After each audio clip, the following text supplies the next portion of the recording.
તો મિત્રો આ મેંદુવડાનું ઓલું મશીન છે, તેમને આપણે આમ પકડવાનું ને આપણે આમ પુશ કરી તો અહીંયા આ ગેસ છે તેમાં આપણે લોહી તેલ ગરમ કરીને ઓલું આમ થાય, તેમાં આપણે આજે પાણી ભરીએ, તેમાં પાણી ભરીએ પછી આપણે તેમને આમ પુશ કરીએ તો શું થાય છે, તમે પાણી ભરવાનું વેટ કરો।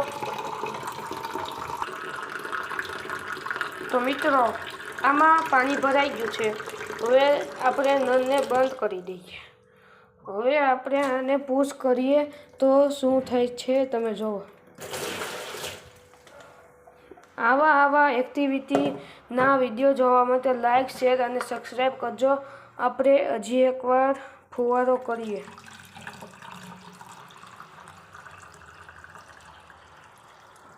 આ મેંદુવડાનું મશીન છે અને તેને આમ પકડવાનું ને આ વચ્ચેનું દબાવવાનું, તમે જો કેવો ફુવારો થયો।